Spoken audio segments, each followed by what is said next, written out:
Hello, this is Richard from FunRCBoats.com, and I am here in the shop just doing some props for a customer, and I thought I'd make a quick little video. We're actually going to be de-tounging a prop today, and the purpose of de-tounging a prop, basically what you're trying to do, and it's not right for all applications, but basically what you're trying to do is you're going to remove some of this, which is known as the tongue or the ear of a prop, which is right up in here. You remove this, and what you're trying to do is unload this propeller at higher RPMs. A tongued prop, like an X series prop, or like this happens to be a Prather propeller, what it does is it allows the prop to bite more at low RPM. So either heavy boats or boats that run a submerged prop, or lower RPM boats will be able to accelerate well off the line, but like I said, it's not right for every application. So if you're running a surface drive boat or a very lightweight boat, de-tounging the prop will allow you to get some extra RPM out of the motor, which in turn gives you more speed. So this right here is I believe it's a 220 Prather propeller, and so what we're going to do is we're going to go ahead and take the ears off this propeller, and I'm not sure I'm going to completely take them off on this one. Just depends on talking to the customer about what his boat is. We might not take the tongues completely off of this, but we should be able to get some more RPM out of the prop, and then we'll go ahead and once we take the tongues off, we will go ahead and balance it. So here we go, and I'll show you basically what we're going to do.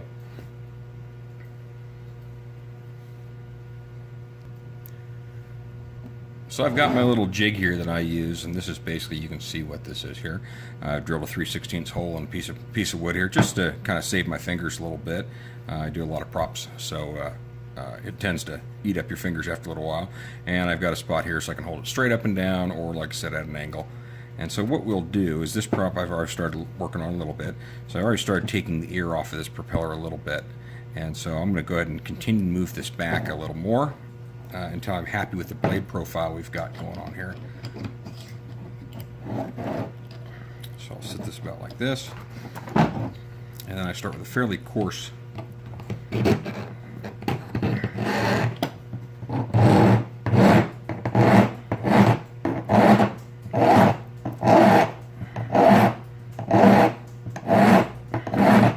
continue to work this back until we get a profile that I'm happy with.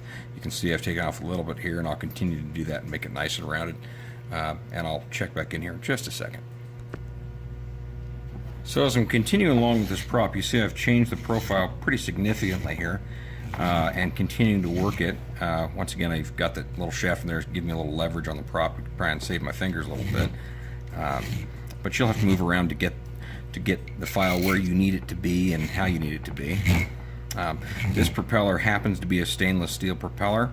My one word of caution is if you're doing specifically beryllium copper propellers, that you do want to make sure that you're working wet. So what you want to do is make sure you got a little bit of oil or a little bit of water on your files, just to keep any dust down to a minimum. All this dust around here, that's all stainless steel.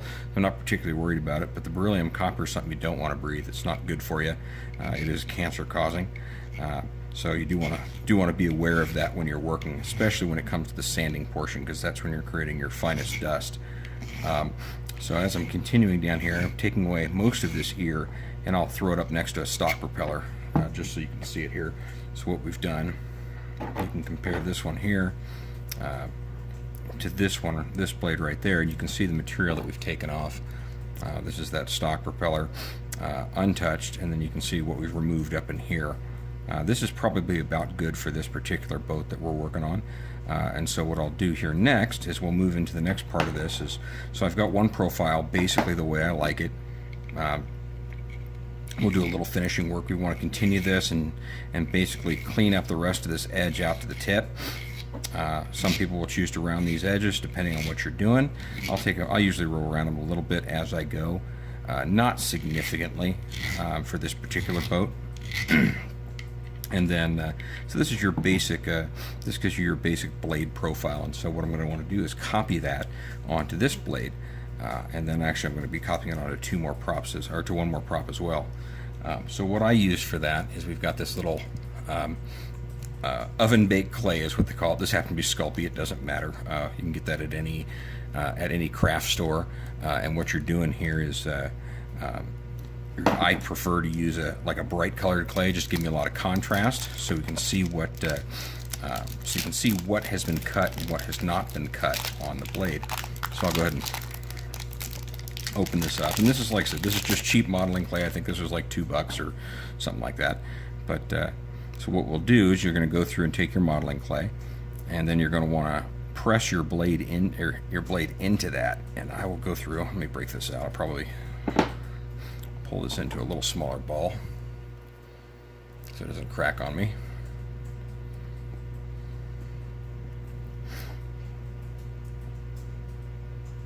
And what I'm going to do here is press this in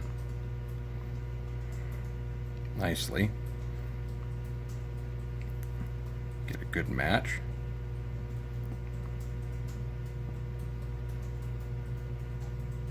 I'll usually remake this 1 or 2 times. It'll get as we're working here, it'll get deformed. So you'll go ahead and work that back out of there. And then what I'm going to do is flip it over to this blade and kind of lock that in the same way, and that'll give me an idea of where I'm at. You can see the little other line there about where I need to take off material. And so I'll go ahead and do this, like I said, do it a couple times just to, that's the other line, so you can see where I've taken off material, and now I'm going to match them both up so that they end up being the same. Okay, and as we continue, I've got this. What I've done is I've marked the back of the prop there, just so as they get close, as they look more and more alike, they're hard to tell apart what you're working on. So that way you can keep track of that. It also comes in handy when it comes time to balance the propeller. As you spin it, you'll know which blade is which. So what I'll do, I've done this, so I've got this now, and I'll go ahead and repress this in here, just like so. Get that in there like this, and then wiggle my way back out as to not to deform that too much. Flip my blade over, check my other blade, and see how close we are. So I'll lay that back in there against the barrel of the prop, and you can see that we really are extremely close, and it looks like we're about done in terms of taking the ears off. We're gonna, like I said, we're gonna do a little bit more work on the prop, do some basic cleanup, and once we've done some cleanup, clean out the drive dog notch and clean out these little ridges in there, which you may or may not be able to see in there. Clean those out, and once those are all clean, we'll go ahead and start the balancing process. There's a little bit more meat to take off in here because we have taken off the ears of the propeller, and we'll go from there. And just as one more comparison, I've got a stock propeller here. We'll throw it out. This is the stock prop, unmodified. Throw that in there just so you can see the difference. And I'll lean that in there so you can see how much we've taken off. Not a ton, but it is enough to make a difference when the boat gets up to RPM. Okay, so I've grabbed some of my other files here to go through and start the cleanup process on this propeller. You can see there's a little flashing in the drive dog knot, so we'll go ahead and take that out.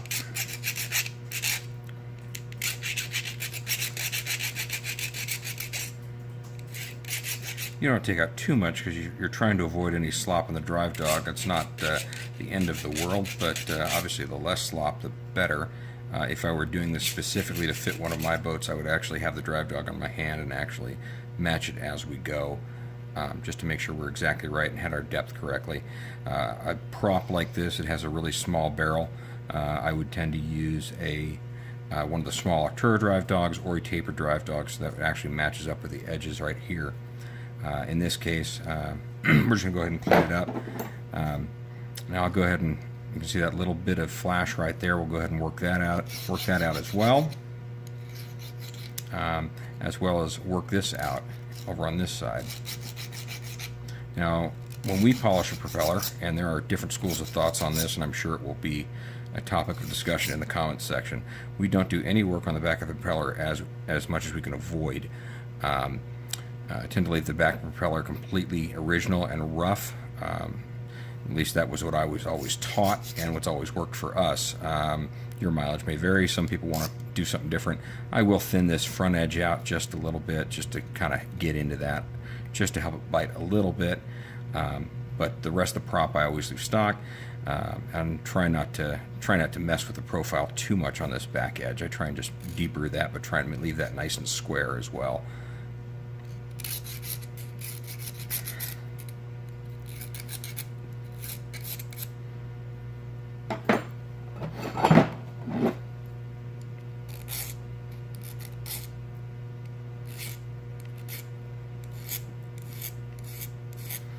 So we're not actually, like I said, we're not doing any balancing at this point. We're just simply just kind of cleaning up the casting flash it's present on pretty much all the propellers.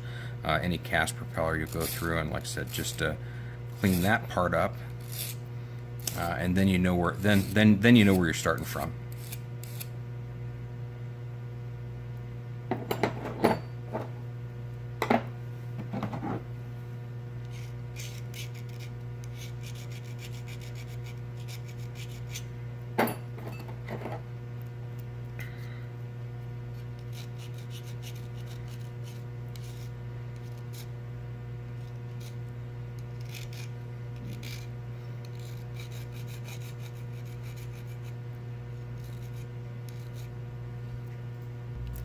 Now in this case, before I start actually balancing the propeller, I'm basically just reprofiling and thinning this edge down because there's going to be a lot of meat to remove because we did take the ear off this prop here.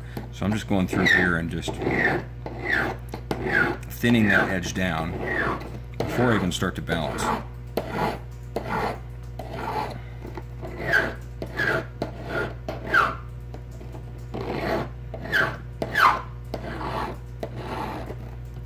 And I'm trying not to actually hit the edge at this point. We're just trying to thin it. We don't want to run over the edge because you don't want to change the profile of the prop at all. But you're just going to go ahead and thin this down, and then what we'll do is we'll taper that edge back into the propeller as we go. So I'll do the same thing on this side.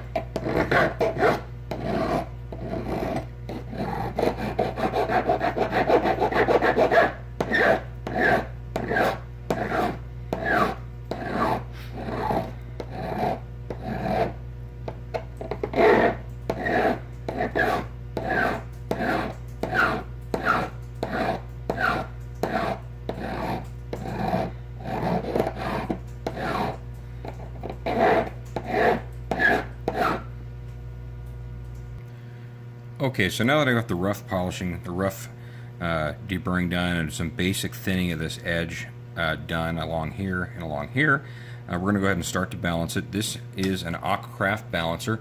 This is a more of a traditional style balancer. There are also magnet type balancers. Each of them has pros and cons.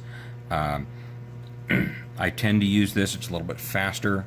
I use and will oftentimes finish with a magnetic balancer, but this gets you 9/10 of the way there and save some wear on the magnetic balancers. The magnetic balancers typically have a pointed shaft end here, and that will tend to drill into the magnet over time and create a little bit more friction.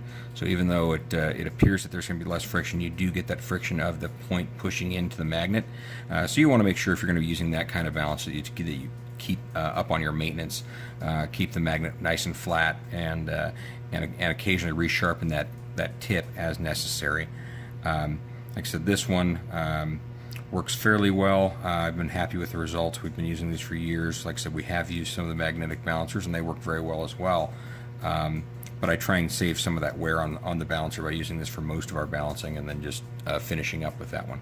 So I'll show you how we do this. So you'll set your prop down on here, and basically in the middle you have already leveled this, and so you know that this is level on the table. And so you'll set your propeller down in here, give it a little spin, and usually give it there. You can see it. You can see kind of the heavy spot, how the prop blade accelerates. This one is not particularly. This is not very far out of balance. You'll see some that really pendulum, and that kind of lets you know. This one is not too bad, but we'll go through and find the low spot on this. And like I said, I put the mark on the back of the blade, so you can really tell over time. It tends to be that on this particular propeller, it's basically heavy from the center line down. So we're going to take material off of this side of the blade, maybe a little bit off the back side of this blade here, just based on how it's acting on the balancer. We'll go ahead and do that, and then I'll check back in. So now we've got our balance done on the propeller. We've gone through and thinned this edge out. It's roughly sharp. I haven't put that razor edge on it yet. And this propeller is going to be used for sport use, not for racing. So I didn't thin this edge down as thin as I would on a racing prop. It allows it to be a little bit more durable in case you hit the random stick in the pond or whatever else. The other thing I try not to do is down in here. I try not to cut any sharp edges in there. It's real easy to do with a file if you get in there and start working it to make that edge pretty sharp. And what that does is that creates a fracture point. It gives somewhere for a crack to start if you do hit something hard. So that way, if you leave a little bit of radius down the bottom, same thing they do on a crankshaft on a racing motor, is you leave a little radius there, and that helps prevent cracking from starting to begin with. So what we'll do here is now we'll move to the sanding. I use like a crocus cloth, or basically it's a wet sandpaper. You can see it's got a paper backing, that way it can be used wet. I do my sanding even with a stainless propeller. I do all my sanding wet. General rule of thumb that I've always followed is if it doesn't rust, you don't want to breathe it. So even though stainless is really not supposed to have any bad effects, I go ahead and do it wet anyways. Little trick I use here is I've got a little file I've got here, and then I've got a piece of silicone water tube wrapped around it, just to kind of save my fingers a little bit. I'll wrap my sandpaper around that. It still gives it a little cushion so you don't create any sharp edges on the prop, and then it's a little flexible at the tip, but it helps save your fingers a little bit. So I'll kind of start out with this and then just work my way up and down the prop, and just start with, this is a 150 grit paper, so start with that fairly rough, and then where you'll work your way to a finer and finer grit. If you've missed any spots, as soon as you change to a finer grit, you'll see it, and you'll need to go back and take those spots back out.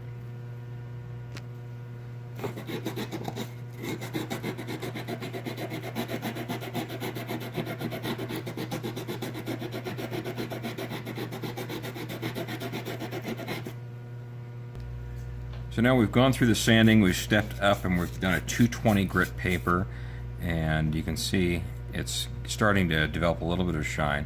All the lines that are in there are kind of following the line of the prop. I don't see any marks from my files. Sometimes they will come up as you go to a finer paper, and then you just have to go back and polish them back out. So once again, I stay wet, and this is now a 320 grit paper, and I usually start with that. From the 320, then we will go, I actually moved to a sanding film, which is made by Dubrow, and we tend to finish out at about 600 grit when we're done. And by the time we're done with that, it'll actually have a regular polish on it, like a shiny piece of stainless. So we're continuing to move up grits, and now, like I said, this is this K&S sanding film. It's a very fine, like a 600 grit. It's on a plastic backing. It's a little different, but it tends to not clog up. And so we'll go through and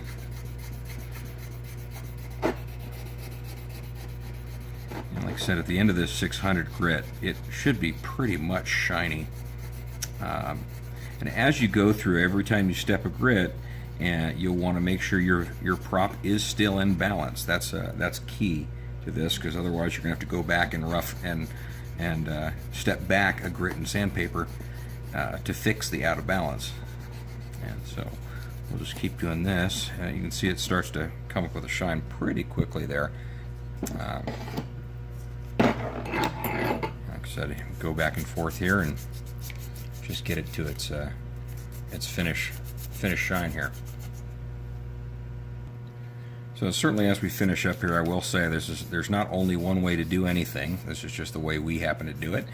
You may see some other videos on the internet, people doing things differently. Doesn't mean they're doing them wrong. It just means that they're doing them different. Certainly more than one way to skin a cat. And what I've also found on props is two of the exact same boats might like a different prop. There's no, it's a little black magic sometimes. This one, like I said, we finish all our props by hand. I definitely recommend doing that with beryllium copper. On a stainless prop, you could finish it via a buffing wheel or a little Dremel tool with a buffer on it. That works fine too. But that's basically how that prop looks when it's finished and ready to race or ready to play with. Thanks.